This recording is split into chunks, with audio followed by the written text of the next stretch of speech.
বাবাও গেলেন, মাও বিদায় নিলেন। আল্লাহর দেওয়া চোখ দিয়ে দেখতে পারলাম তারা মজলুম ছিলেন, দেশের বাইরে ছিলেন, আসার মতো পরিস্থিতি ছিল। জুলুমের মহাপর্বত আমাদের ঘাড়ে চাপিয়ে দেওয়া হয়েছে।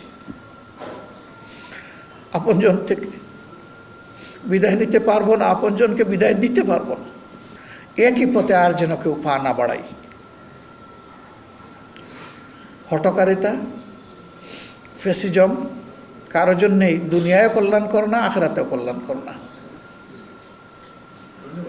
আজকে এখানে মিডিয়ার অনেক ভাইয়েরা এসেছেন।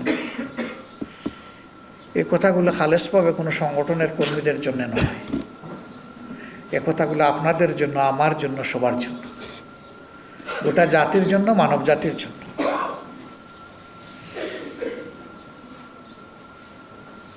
তাদের এরকম মানুষদের পরিবার হলো জান্নাতের এক একটা টুকরা। আমাদের মামুন ভাই যখন কথা বলেছিলেন, তিনি বলছিলেন যে আমার বড় আগ্রহ ছিল আমি যেন ওনাকে এসে দেখতে পারি, এবং আল্লাহ তার সেই আগ্রহ পূরণ করেছেন, আলহামদুলিল্লাহ।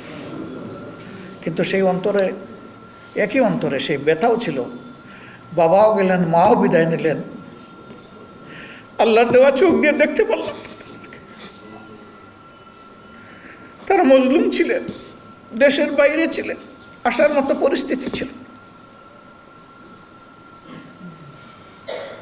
মায়ের বিদায় সৌভাগ্যবান উনি, ওনার ছোট ছেলে ইমামতি করেছে।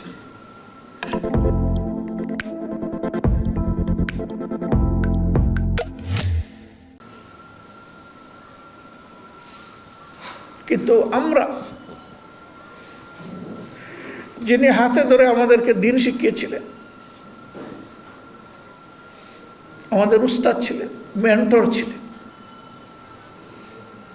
দায়িত্বশীল ছিলেন, এই শহরে থেকেও তারা জানাজাটায় শরীক হতে পারলাম না।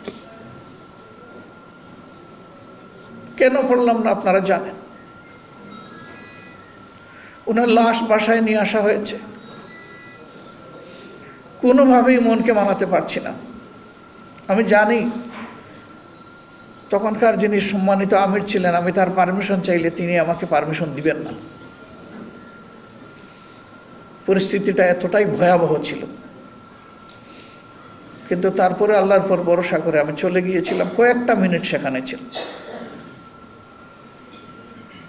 এরপরে আমার সঙ্গীরাই আমাকে সেখান থেকে চলে আসতে বাধ্য করেছে।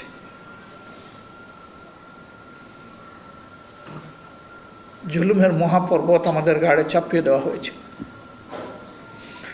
আপনজন থেকে বিদায় নিতে পারবো না, আপনজনকে বিদায় দিতে পারবো না।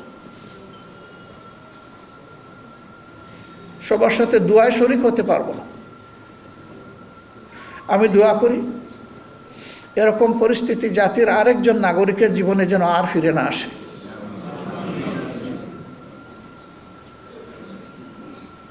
সেই দুঃস্বপ্নের সময়গুলো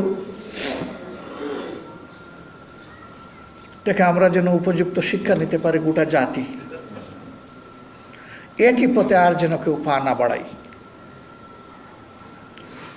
হঠকারিতা, ফেসিজম কারো জন্যেই দুনিয়ায় কল্যাণ করে না, আখিরাতেও কল্যাণ করে না।